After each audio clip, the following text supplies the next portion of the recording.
ngasi phongkiba tongan-tongan ba pauche singamadi social media dagi lokhatsaba pau singi update pizari ahanbada maruiba pau combined security na Konshakhul amadi lailon Wi-Fi khulda thi humbagi akanba thabak chathakre Kuki khulda operation chathaba yaningde haiduna kotuna National Highway 2 amasung 37 da matam kakdaba ban lauthokre India government amasung security agency khudimakna chatharagliba thawong khudakta lepkadabani haina Kuki Inpi na phongdorakre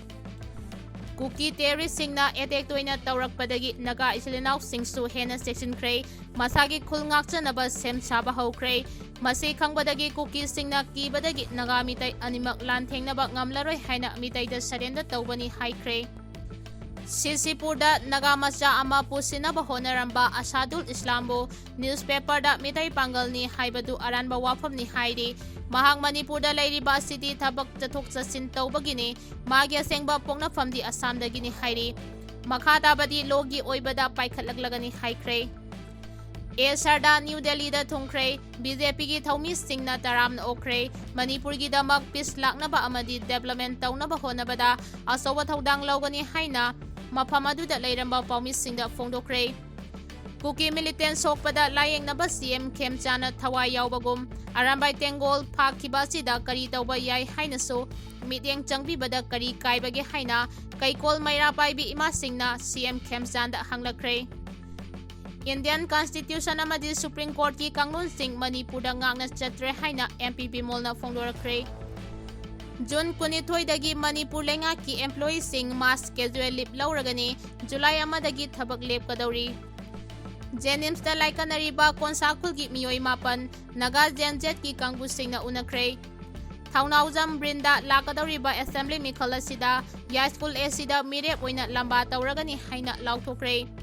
Joujangtek ki thaudok communal issue ama oina ontokloidabani haina siru CSO singna phongdorakre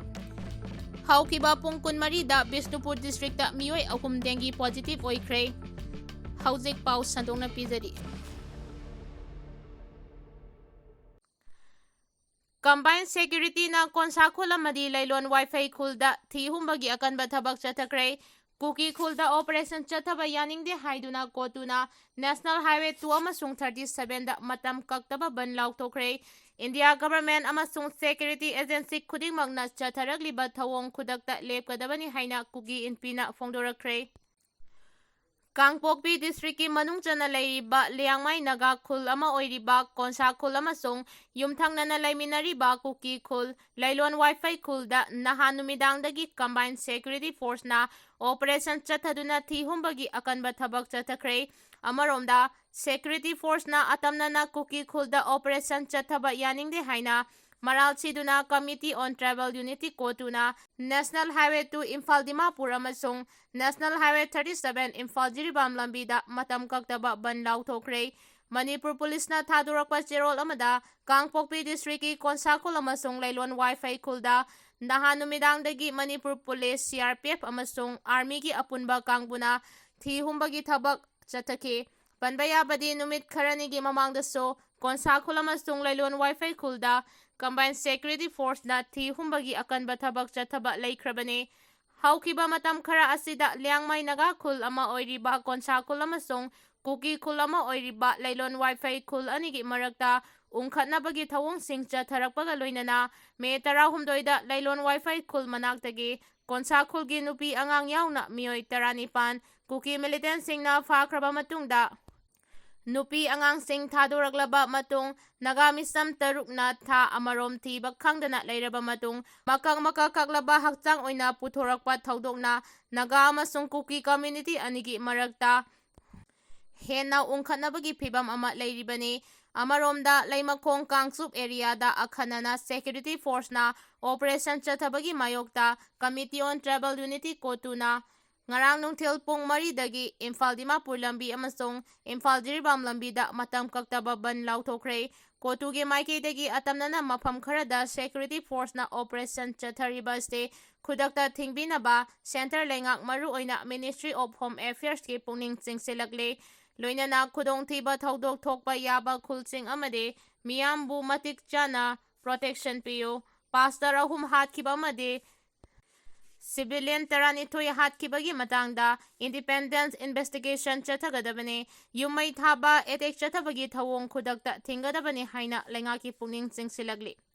Nakalamarom Security Force na akanana Kuki Khulsing Amade, Kuki Village Volunteers Singi Matagta Akanba Operation Chatharakpabu, Kuki Inpi Manipur Kimna Akan Mamong da Yaning Daba Fongdoragle, Loinana Government of India Amasong Security Agency Kuding Magna, Chatharagli Batawong Asi Kudakta Lepkadabani Hainasu Taksilagle, Loinana Nakalamarom UNC na Thamarom Economic Blockade Chatharakpana, Kuki Zogi Miyam Nongmei Tangai Fadaba Polam Sing Phangdabagi, Kamteng na awaba mayok na riba asida, center na kudakta lep na ba tabak laukat kadabani haina su taksinki. Joujangtek ki Thawdok Communal issue ama oina onthok loidabani haina, Chiru CSO sing na Phangdre None District ki Manung Chanba Joujangtek ta, Kuki sing na labukta tabak suduna leiringaida, Sakhangdaba kulay paiba sing na Nongmei Kapsilambadagi, Miyoy ama sokiba Thawdok adu Communal issue ama oina onthok loidabani. Thawdok adu criminal gi thawdok ama oibana maram oiraga mafam aduda laiminariba kanglupsingi marakta tokai ta hanaba honaroidabani haina ngarang Bal Bisnupurda pangthokkiba paugi mifam amada Rongmei Naga Council gi customary chairman Rungai Singh Thaimei na Phangdre Siru Union Siru Coordinating Committee Women Welfares Nungsa Village Khoirok Village Wongte Village, tongan ba community leader kaya yauna pangthokkiba paugi mifam aduda, Rungai Singh Thaimei na makata na haikibada, Thawdok asiga mari leinana chumilali khangdaba pau sing amasung kangluki irang thokhanba yaba pau kaya social media da sandogliba asigi matangdasu nungnangba wapham kaya phongdokladuna makata na haikibada, Nongmei Kaplambagi Thawdokta senariba miyoy sing adu Bisnupur Police na hanana fakrabane, Thawdok adugi matangda community anina mafam aduda santi amasung nungsisana na phibam puraknaba yamna kana honari, maram aduna miyamnasu Thawdok adu Kuki Naga conflicts ama oina pusinaba honaroidabani haiki. Thaunauzam Brinda Lakadoriba Assembly Mikal asida High School Asida Mirep oina lamba tauragani haina lauthorakre.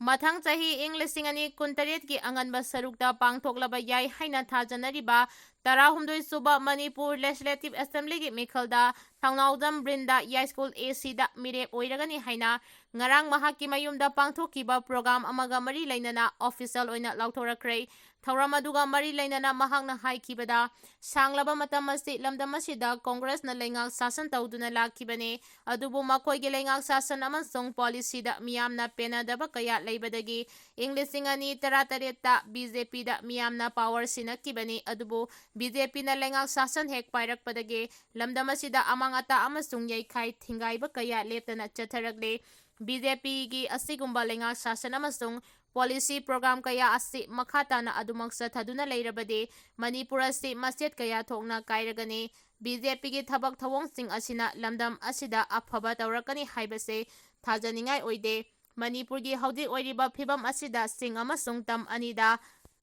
transparency leina afaba policy kaya ga loinana thabak tawba ngamba political party ama mathautai adubu mikhal thengna ba haibasida state asigi haudi leiriba trend asidadi Money power amasung muscle power asine adu mahaki oinadi money power amasung muscle power animak leijade adubu khwaidagi hena sakti leiba khulaidi asengba democracy ne miyamgi sakti adune miyamgi nungsiba amasung thajaba aduna maram oiraga mahakna mikhal asida lamdam asida ahongba puraknabagi wakhalonda mikhal lamba tawnaba thokadauribani hairi Jenimsta laikanariba Konshakhul gi miyoy mapan Naga Jenjet ki kangbusingna unakray Kuki militant singna lailon baifay khuldagi me tarahumdoida farba matung numit inis chumna makoigi custody da thamduna kihan khanganbagi thawong kaya chatharakiba na maram oiduna hauji Jenimsta wakhal lainaga loinana aruba phibamda laikanariba Konshakhul gi victim mapan gi phibam ngarang Naga Jenjet ki kangbusingna unakray victim patient sing adu Naga Jenjet ki kangbugi maikidagi unakiba duda Kuki militant singna tamthina hatkraba Naga misam taruk adugi justice phangnaba makoigi maikidagi sapchana thengnagani loinana hiramasiga mari lainana sangchilagliba khongjang singda ꯄꯤꯕ ꯌꯥꯕ ꯃꯇꯦꯡꯁꯤꯡꯁꯨ ꯄꯤꯒꯅꯤ ꯍꯥꯏꯕꯒꯤ ꯊꯥꯖꯕ ꯄꯤꯕꯒ ꯂꯣꯏꯅꯅ ꯑꯅꯥꯕꯁꯤꯡ ꯑꯗꯨ ꯑꯊꯨꯕ ꯃꯇꯝꯗ ꯐꯕ ꯑꯣꯏꯔꯁꯅꯨ ꯍꯥꯏꯅ ꯊꯧꯖꯥꯜ ꯄꯤꯔꯝꯈꯤ ꯍꯥꯏꯔꯤ꯫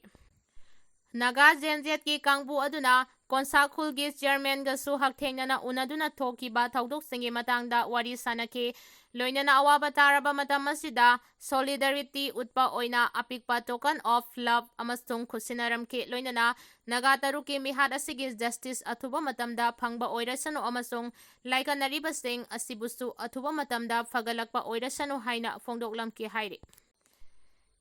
ꯏꯟꯗꯤꯌꯟ ꯀꯟꯁꯇꯤꯇ꯭ꯌꯨꯁꯟ ꯑꯃꯗꯤ ꯁꯨꯄ꯭ꯔꯤꯝ ꯀꯣꯔꯠꯀꯤ ꯀꯥꯡꯂꯣꯟꯁꯤꯡ ꯃꯅꯤꯄꯨꯔꯗ ꯉꯥꯛꯅ ꯆꯠꯇ꯭ꯔꯦ ꯍꯥꯏꯅ MP ꯕꯤꯃꯣꯜꯅ ꯐꯣꯡꯗꯣꯔꯛꯈ꯭ꯔꯦ꯫ ꯏꯟꯗꯤꯌꯥ ꯒꯚꯔꯟꯃꯦꯟꯠꯅ ꯃꯅꯤꯄꯨꯔꯗ ꯌꯦꯡꯂꯤꯕ ꯃꯤꯠꯌꯦꯡ ꯑꯁꯤ ꯂꯣꯒꯤ ꯋꯥꯡꯃꯗꯅꯤ꯫ ꯁ꯭ꯇꯦꯠ ꯑꯁꯤꯗ ꯏꯟꯗꯤꯌꯟ ꯀꯟꯁꯇꯤꯇ꯭ꯌꯨꯁꯟ ꯑꯃꯗꯤ ꯁꯨꯄ꯭ꯔꯤꯝ ꯀꯣꯔꯠꯀꯤ ꯀꯥꯡꯂꯣꯟꯁꯤꯡ ꯉꯥꯛꯅ ꯆꯠꯇ꯭ꯔꯦ ꯍꯥꯏꯅ ꯂꯣꯛ ꯁꯚꯥꯒꯤ MP ꯕꯤꯃꯣꯜ ꯑꯀꯣꯏꯖꯝꯅ ꯐꯣꯡꯗꯣꯔꯛꯈ꯭ꯔꯦ꯫ ꯋꯥꯐꯝ ꯑꯁꯤ ꯉꯔꯥꯡ ꯁꯤꯡꯖꯃꯩ ꯕ꯭ꯂꯣꯛ ꯃꯍꯤꯂꯥ ꯀꯣꯡꯒ꯭ꯔꯦꯁ ꯀꯃꯤꯇꯤꯅ ꯁꯤꯟꯗꯨꯅ ꯁꯤꯡꯖꯃꯩ ꯑꯣꯏꯅꯥꯝ ꯊꯤꯡꯉꯦꯜꯗ ꯂꯩꯕ ꯀꯣꯡꯒ꯭ꯔꯦꯁ PCC ꯃꯦꯝꯕꯔ ꯑꯣꯏꯅꯥꯝ ꯔꯣꯃꯦꯟꯒꯤ ꯌꯨꯝꯗ ꯄꯥꯡꯊꯣꯛꯈꯤꯕ ꯅꯣꯡꯃꯒꯤ ꯑꯣꯏꯕ ꯋꯨꯃꯦꯟ ꯀꯟꯚꯦꯟꯁꯟꯒꯤ ꯊꯧꯔꯝꯗ ꯐꯣꯡꯗꯣꯛꯈꯤꯕꯅꯤ꯫ ꯊꯧꯔꯝ ꯑꯗꯨꯗ MP ꯕꯤꯃꯣꯜꯅ ꯃꯈꯥ ꯇꯥꯅ ꯍꯥꯏ ꯀꯨꯝꯖꯥ ꯏꯪ 2019ꯒꯤ ꯃꯦ 3ꯗꯒꯤ ꯉꯁꯤ ꯐꯥꯎꯕ ꯀꯟꯁꯇꯤꯇ꯭ꯌꯨꯁꯟꯒꯤ ꯆꯠꯅ ꯄꯊꯥꯞꯁꯤꯡ ꯊꯨꯒꯥꯏꯗꯨꯅ ꯂꯥꯛꯂꯤꯕ ꯑꯁꯤꯒꯤ ꯃꯥꯌꯣꯛꯇ ꯃꯤꯌꯥꯝꯅ ꯏꯍꯧ ꯆꯪꯁꯤꯟꯕ ꯃꯇꯝ ꯑꯣꯏꯔꯦ꯫ ꯃꯅꯤꯄꯨꯔ ꯄꯨꯂꯤꯁꯀꯤ DGPꯒꯤ ꯐꯝ ꯑꯁꯤ ꯃꯅꯤꯄꯨꯔ ꯂꯩꯉꯥꯛꯅ ꯍꯥꯞꯀꯗꯕꯅꯤ, ꯁꯦꯟꯇꯔ ꯂꯩꯉꯥꯛꯅ ꯍꯥꯞꯀꯗꯕ ꯅꯠꯇꯦ, ꯃꯁꯤ ꯁ꯭ꯇꯦꯠ ꯁꯕꯖꯦꯛꯅꯤ꯫ ꯁ꯭ꯇꯦꯠ ꯑꯁꯤꯒꯤ ꯂꯣ ꯑꯦꯟ ꯑꯣꯔꯗꯔ ꯉꯥꯛꯂꯤꯕ ꯃꯅꯤꯄꯨꯔ ꯄꯨꯂꯤꯁ ꯗꯤꯄꯥꯔꯠꯃꯦꯟꯠ ꯊꯨꯒꯥꯏꯔꯛꯄ ꯍꯥꯏꯕ ꯑꯁꯤ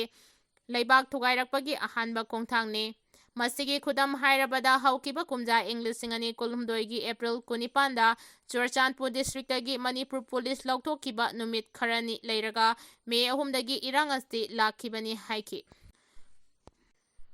ꯃꯍꯥꯛꯅ ꯃꯈꯥ ꯇꯥꯅ ꯍꯥꯏ ꯃꯤꯍꯥꯠ ꯃꯤꯄꯨꯟ ꯈꯨꯗꯤꯡꯃꯛ NIAꯗ ꯁꯤꯟꯅꯕꯒꯤ ꯃꯍꯨꯠ ꯃꯅꯤꯄꯨꯔ ꯄꯨꯂꯤꯁꯇ ꯁꯤꯟꯅꯗꯨꯅ ꯑꯆꯨꯝꯕ ꯋꯥꯌꯦꯜ ꯄꯨꯊꯣꯛꯅꯕ ꯍꯣꯠꯅꯐꯝ ꯊꯣꯛꯏ꯫ ꯊꯧꯗꯣꯛ ꯈꯨꯗꯤꯡꯃꯛ NIAꯗ ꯄꯥꯏꯍꯟꯕꯒꯤ ꯃꯊꯧ ꯀꯔꯤꯅꯣ ꯍꯥꯏꯅ ꯍꯪꯈꯤ꯫ ꯅꯥꯒꯥ ꯃꯤꯆꯝ 3 ꯇꯝꯊꯤꯅ ꯍꯥꯠꯈꯤꯕ KNFP ꯆꯦꯟꯅꯩ ꯍꯥꯏꯅ ꯗꯤꯄ꯭ꯌꯨꯇꯤ CM ꯃꯁꯥꯃꯛꯅ ꯐꯣꯡꯗꯣꯛꯄꯒꯤ ꯃꯊꯛꯇ ꯃꯤꯍꯥꯠ ꯑꯗꯨꯗ ꯆꯦꯟꯅꯕ ꯃꯤꯑꯣꯏꯁꯤꯡ ꯀꯣꯟꯁꯥꯈꯨꯜꯒꯤ ꯈꯨꯟꯖꯥꯁꯤꯡꯅ ꯃꯁꯛ ꯇꯥꯛꯂꯕ ꯐꯥꯎꯕꯗ ꯉꯁꯤ ꯐꯥꯎꯕ ꯐꯥꯕ ꯉꯝꯗꯅ ꯂꯩꯔꯤꯕ ꯀꯔꯤꯒꯤꯅꯣ? ꯍꯧꯈꯤꯕ ꯆꯍꯤ 3 ꯑꯁꯤꯗ ꯂꯝꯗꯝ ꯑꯁꯤꯗ ꯃꯤꯁꯤ ꯃꯤꯅꯥ ꯊꯣꯛꯍꯟꯕꯗ ꯅꯠꯇꯅ ꯀꯟꯁꯇꯤꯇ꯭ꯌꯨꯁꯟꯕꯨ ꯐꯣꯡꯅ ꯑꯔꯥꯟꯕ ꯂꯝꯕꯤꯗ ꯁꯤꯖꯤꯟꯅꯔꯦ ꯍꯥꯏꯕ ꯃꯌꯦꯛ ꯁꯦꯡꯅ ꯇꯥꯛꯂꯦ꯫ ꯑꯑꯣꯟꯕ ꯃꯅꯤꯄꯨꯔ ꯑꯃ ꯄꯨꯔꯛꯅꯕ ꯍꯣꯠꯅꯕꯗ ꯉꯝꯈꯩ ꯉꯥꯛꯄ ꯈꯛ ꯅꯠꯇꯅ ꯅꯨꯄꯤ ꯑꯣꯏꯕꯤꯁꯤꯡꯕꯨ ꯑꯑꯣꯟꯕ ꯄꯨꯔꯛꯄ ꯆꯪꯏ꯫ ꯅꯨꯄꯤ ꯑꯣꯏꯕꯤꯁꯤꯡꯗ ꯂꯨꯄꯥ 10,000 ꯄꯤꯒꯅꯤ ꯍꯥꯏꯅ ꯃꯤꯈꯜ ꯅꯛꯁꯤꯜꯂꯛꯂꯕ ꯃꯇꯝ ꯑꯁꯤꯗ ꯂꯥꯡ ꯊꯥꯛꯂꯤꯕ ꯑꯁꯤꯗ ꯃꯤꯌꯥꯝꯅ ꯊꯨꯔꯣꯏꯁꯤ ꯍꯥꯏꯅ ꯕꯤꯃꯣꯜꯅ ꯃꯈꯥ ꯇꯥꯈꯤ꯫ ꯖꯨꯟ 22ꯗꯒꯤ ꯃꯅꯤꯄꯨꯔ ꯂꯩꯉꯥꯛꯀꯤ ꯑꯦꯝꯄ꯭ꯂꯣꯌꯤꯁꯤꯡ ꯃꯥꯁ ꯀꯦꯖꯨꯑꯦꯜ ꯂꯤꯞ ꯂꯧꯒꯗꯧꯔꯤ꯫ ꯖꯨꯂꯥꯏ 1ꯗꯒꯤ ꯊꯕꯛ ꯂꯦꯞꯀꯗꯧꯔꯤ꯫ ꯃꯅꯤꯄꯨꯔ ꯂꯩꯉꯥꯛꯅ ꯑꯅꯤꯁꯨꯕ ꯊꯥꯡꯖ ꯌꯥꯎꯅ ꯊꯥꯡꯖ ꯈꯨꯗꯤꯡꯒꯤ ꯁꯨꯇꯤ ꯄꯤꯔꯝꯕ ꯀꯛꯊꯠꯈꯤꯕ ꯑꯗꯨ ꯃꯅꯤꯄꯨꯔ ꯂꯩꯉꯥꯛꯀꯤ ꯃꯈꯥꯗ ꯂꯩꯔꯤꯕ ꯑꯦꯝꯄ꯭ꯂꯣꯌꯤꯁꯤꯡꯅ ꯆꯥꯎꯅ ꯋꯥꯔꯧꯔꯦ꯫ ꯁꯨꯇꯤ ꯀꯛꯈꯤꯕꯒꯤ ꯑꯣꯔꯗꯔ ꯌꯥꯎꯅ ꯇꯣꯉꯥꯟ-ꯇꯣꯉꯥꯟꯕ ꯗꯤꯃꯥꯟ 3 ꯇꯥꯜꯂꯗꯨꯅ ꯉꯁꯤꯗꯒꯤ ꯃꯅꯤꯄꯨꯔ ꯂꯩꯉꯥꯛꯀꯤ ꯑꯦꯝꯄ꯭ꯂꯣꯌꯤꯁꯤꯡ ꯅꯨꯃꯤꯠ ꯅꯤꯅꯤ ꯃꯥꯁ ꯀꯦꯖꯨꯑꯦꯜ ꯂꯤꯞ ꯂꯧꯒꯅꯤ ꯍꯥꯏꯔꯤ꯫ ꯅꯨꯃꯤꯠ ꯅꯤꯅꯤꯒꯤ ꯃꯥꯁ ꯀꯦꯖꯨꯑꯦꯜ ꯂꯤꯞ ꯂꯧꯗꯨꯅ ꯈꯣꯡꯖꯪ ꯆꯪꯁꯤꯟꯕ ꯑꯁꯤꯗ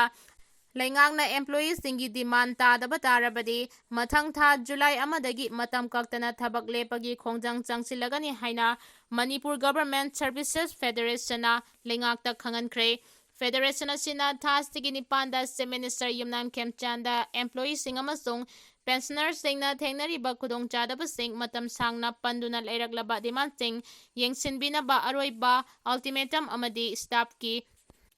ꯕꯥꯔꯇꯟ ꯄꯤꯈ꯭ꯔꯦ ꯑꯃꯁꯨꯡ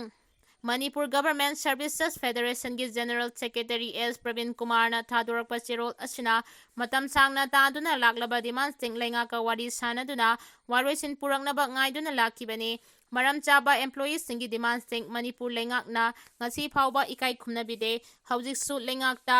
ꯈꯣꯡꯖꯪ ꯆꯪꯁꯤꯜꯂꯒꯅꯤ ꯍꯥꯏꯅ ꯑꯜꯇꯤꯃꯦꯇꯝ ꯄꯤꯁꯤꯟꯈ꯭ꯔꯕꯁꯨ ꯄꯥꯎꯈꯨꯝ ꯑꯃꯠꯇ ꯄꯤꯔꯛꯇꯅ ꯂꯩꯔꯤ꯫ ꯃꯔꯝ ꯑꯗꯨꯅ ꯉꯁꯤ ꯅꯤꯡꯊꯧꯀꯥꯕ ꯅꯨꯃꯤꯠ ꯖꯨꯟ 22ꯗꯒꯤ 23 ꯐꯥꯎꯕ ꯑꯦꯝꯄ꯭ꯂꯣꯌꯤꯁꯤꯡꯅ ꯃꯥꯁ ꯀꯦꯖꯨꯑꯦꯜ ꯂꯤꯞ ꯂꯧꯔꯒꯅꯤ꯫ ꯃꯁꯤ ꯐꯥꯎꯕꯗ ꯂꯩꯉꯥꯛꯅ ꯑꯦꯝꯄ꯭ꯂꯣꯌꯤꯁꯤꯡꯒꯤ ꯗꯤꯃꯥꯟ ꯄꯤꯗ꯭ꯔꯕꯗꯤ ꯃꯊꯪ ꯊꯥ ꯖꯨꯂꯥꯏ 1ꯗꯒꯤ ꯃꯇꯝ ꯀꯛꯇꯅ ꯊꯕꯛ ꯂꯦꯞꯄꯒꯤ ꯈꯣꯡꯖꯪ ꯆꯪꯁꯤꯜꯂꯒꯅꯤ꯫ ꯗꯦꯃꯣꯀ꯭ꯔꯦꯇꯤꯛ ꯑꯣꯏꯕ ꯃꯑꯣꯡꯗ ꯆꯪꯁꯤꯟꯒꯗꯧꯔꯤꯕ ꯈꯣꯡꯖꯪ ꯑꯁꯤ ꯄꯕ꯭ꯂꯤꯛ ꯁꯔꯚꯤꯁꯦꯁꯇ ꯑꯀꯥꯏꯕ ꯊꯣꯛꯍꯜꯂꯛꯄ ꯄꯨꯝꯅꯃꯛ ꯂꯩꯉꯥꯛꯅ ꯗꯥꯏꯇ ꯂꯧꯒꯗꯕꯅꯤ꯫ ꯃꯃꯥꯡꯗ ꯀꯌꯥꯔꯛ ꯍꯟꯅ ꯍꯥꯏꯖꯔꯕꯗ ꯂꯩꯉꯥꯛꯅ ꯃꯇꯤꯛ ꯆꯥꯕ ꯊꯧꯔꯥꯡ ꯂꯧꯈꯠꯇꯕꯒꯤ ꯑꯦꯝꯄ꯭ꯂꯣꯌꯤꯁꯤꯡꯅ ꯈꯣꯡꯖꯪ ꯆꯪꯁꯤꯟꯅꯕ ꯐꯤꯔꯦꯞ ꯂꯧꯕꯅꯤ꯫ ꯃꯔꯝ ꯑꯗꯨꯅ ꯑꯦꯝꯄ꯭ꯂꯣꯌꯤꯁꯤꯡꯅ ꯇꯥꯜꯂꯤꯕ ꯗꯤꯃꯥꯟ ꯄꯤꯊꯣꯛꯄꯤꯌꯨ ꯍꯥꯏꯔꯤ꯫